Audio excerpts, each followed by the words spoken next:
people, the hospital system, holding a news conference at this moment to look back on that dark day. Let's listen in. It's not just the 11,000 that today work for our health system. It's also the tens of thousands that have served at St. Francis for decades, and the hundreds of thousands of individuals in our communities that our caregivers have touched since 1960. June 1st changed us. The wounds from that terrible day will never fully heal. The losses from that day will never be overcome.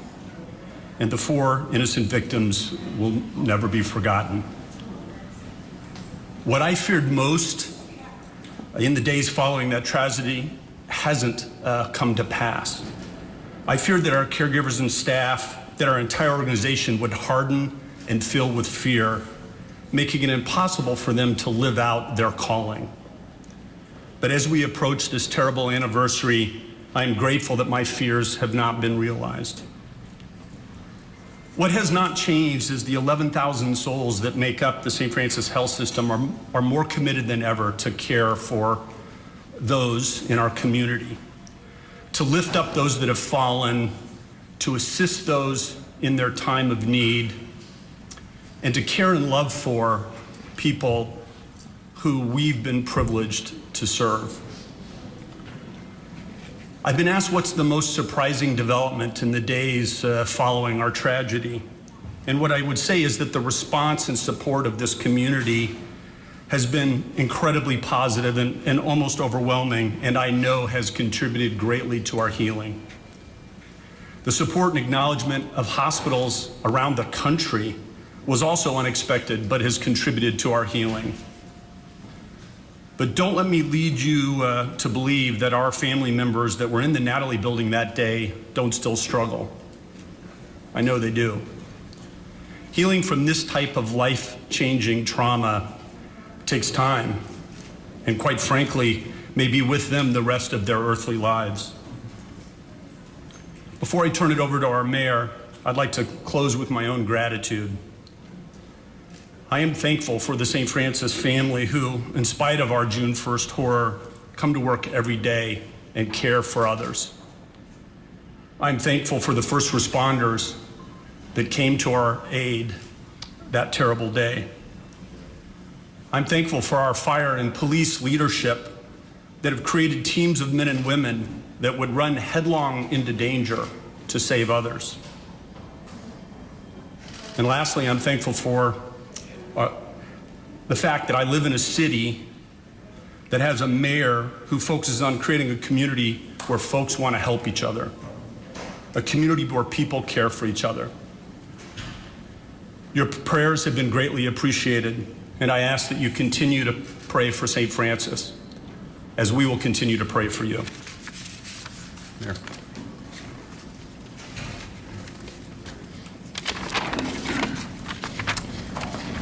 Well, thank you very much, Dr. Robertson. I speak for all Tulsans in saying how grateful I am for your leadership, especially through such a challenging time.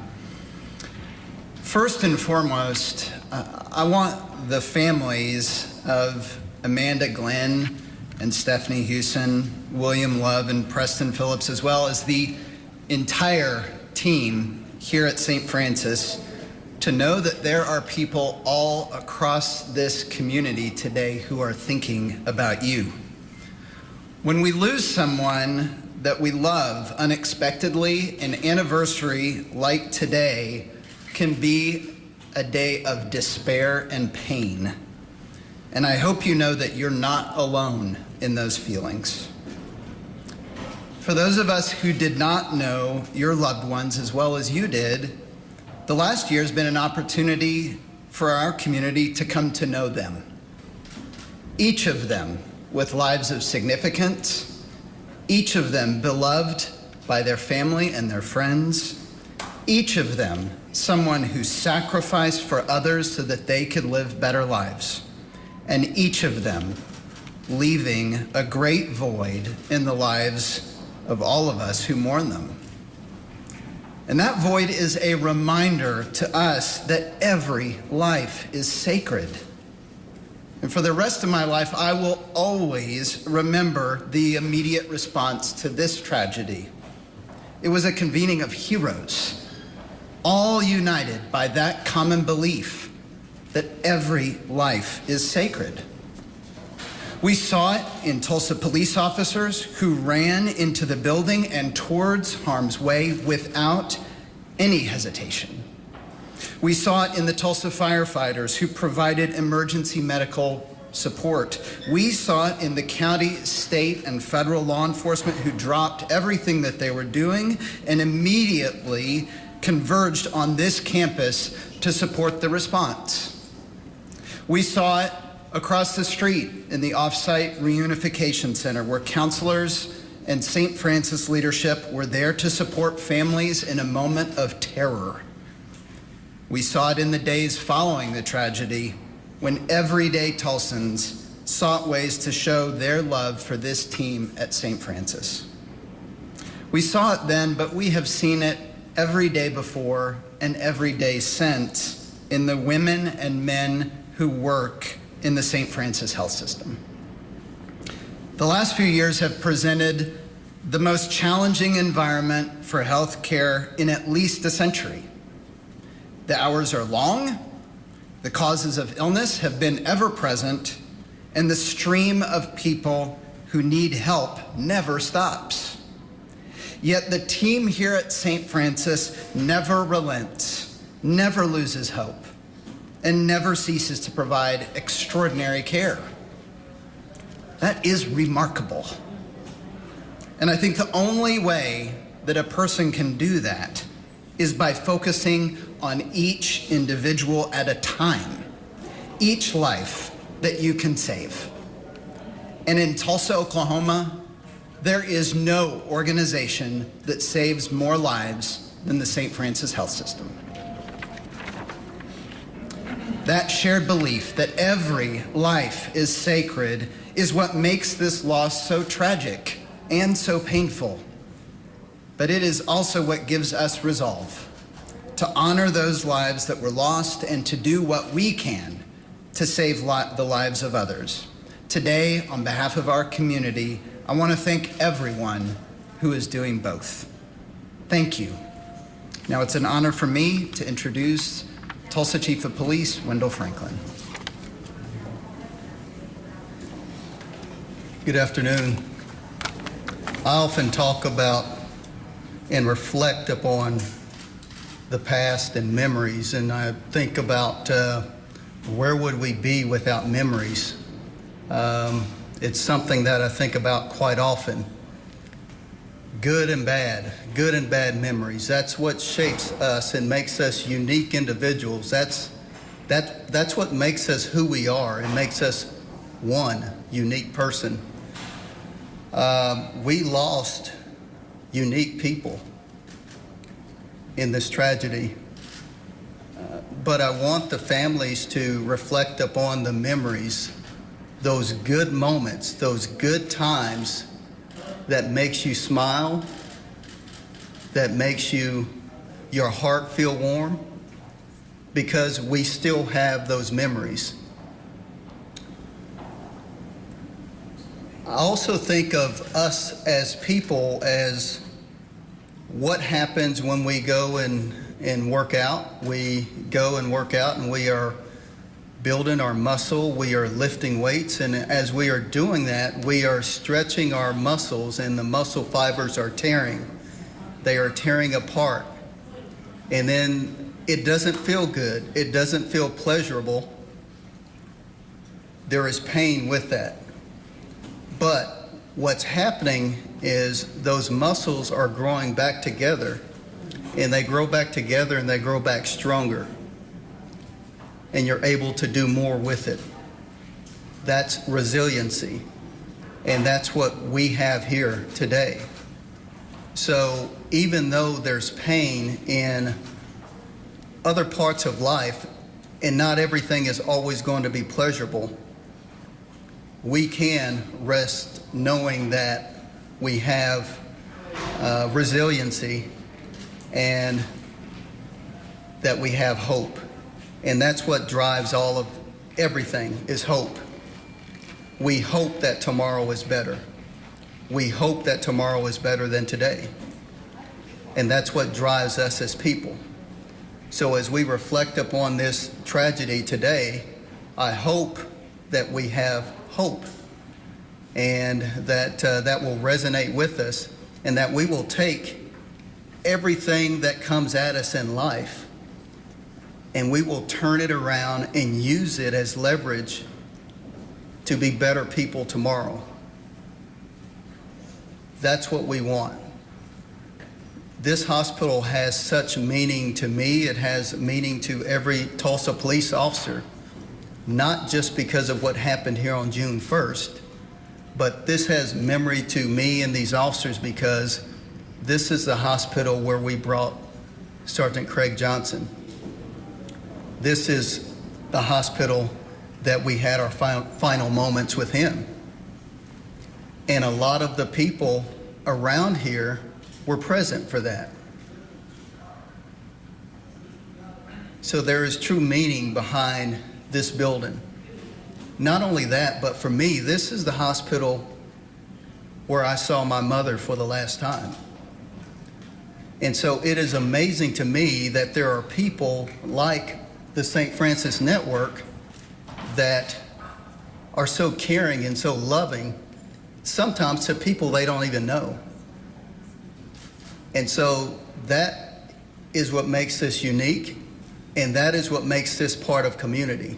Because without community, I don't think we could get through anything.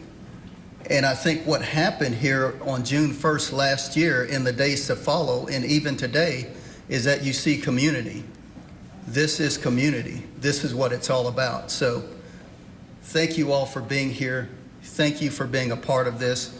I want to introduce to you now Dr. Ryan Parker. She is the Associate Chief Medical Officer for St. Francis Hospital, the emergency medical physician, and the former Director of Emergency Medicine for St. Francis before moving to her current role.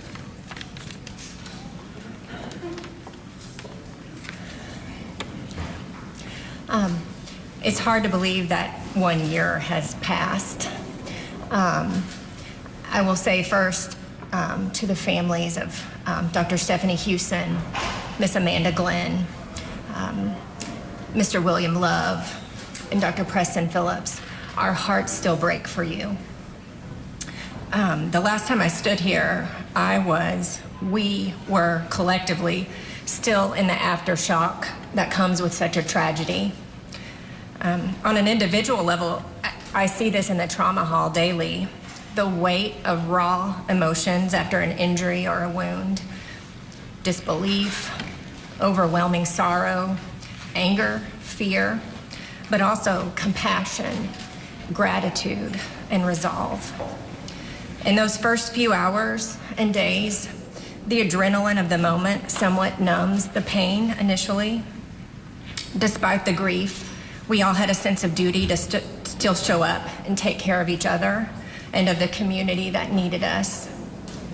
But the process of healing physically and mentally is excruciating work, painful, messy, and prolonged.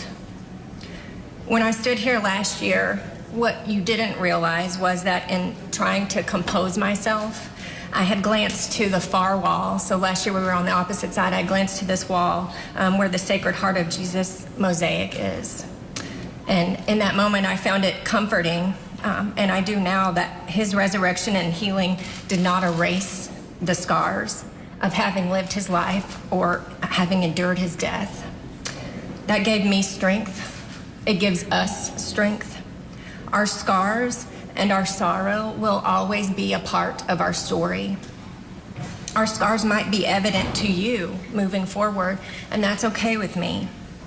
When I have had the privilege of follow-up with some of my ER patients years later, what inspires and impresses me the most is the grit and determination it took for them to heal and rediscover their purpose. Every act of violence, every moment of joy, every hateful thing we have said or that's been said to us, every kindness, every sorrow, every ounce of laughter, we carry it all with us in some form or another. Just like our patients, we are walking embodiments of our entire story. We will never forget the bravery and care provided to us by our law enforcement agencies and first responders, and the compassion and kindness showed to us from our community. We will never forget the 4 souls that were taken from us. Their legacy and our mission to extend the healing ministry of Christ will continue. We are here for you and incredibly grateful for you. Thank you.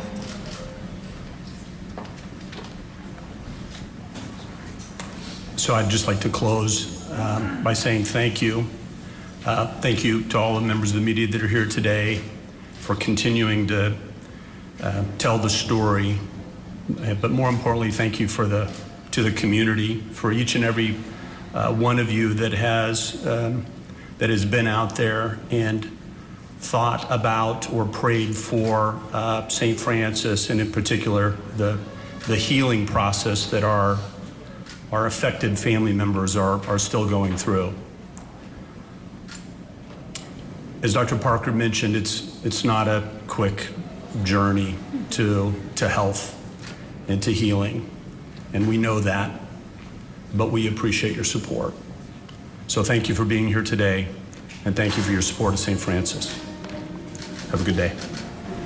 You've been watching a live news conference that we are streaming for you on air and online so that the Tulsa community can share in the 1-year anniversary of the mass shooting that happened at the St. Francis Health System campus at the Natalie Building, where 4 lives were lost. We heard, for those of you just now joining us, we just heard from Dr. Cliff Robertson, the CEO of St. Francis, saying that the wounds will never fully heal, the loss will never be overcome, and victims will never be forgotten. He said he's very grateful to the community that came together and showed such caring for them. Mayor G.T. Bynum assured the families that the victims will never, ever be forgotten, and that people all across the community are thinking of them, the families, as they mourn. He also thanked TPD, the county, state, local, and federal agencies who rushed. They dropped everything to rush in and help respond to those initial calls of a shooting, that those physicians and patient and receptionist were killed that day. We also heard from Chief Wendell Franklin, who said, the pain of loss strengthens us all, that we have resiliency and we have hope. And then we heard from Dr. Ryan Parker, who at the time was heading up the emergency room and handling the patients as they were coming in from the shooting site.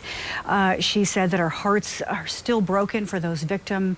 Their grief is prolonged, but she says that she has found comfort in faith, and that this gives strength, that they will never forget the caring, the compassion, and the kindness from all in this community that have provided to St. Francis Strong. Now from here, there is going to be a memorial service, memorial mass, and other activities as well for the families and for the staff at St. Francis. We are going to provide complete coverage for you tonight here on 2 News Oklahoma at 5 and 6, both on air and online, as well as on our social media pages, as we remember the 4 who fell that day 1 year ago today.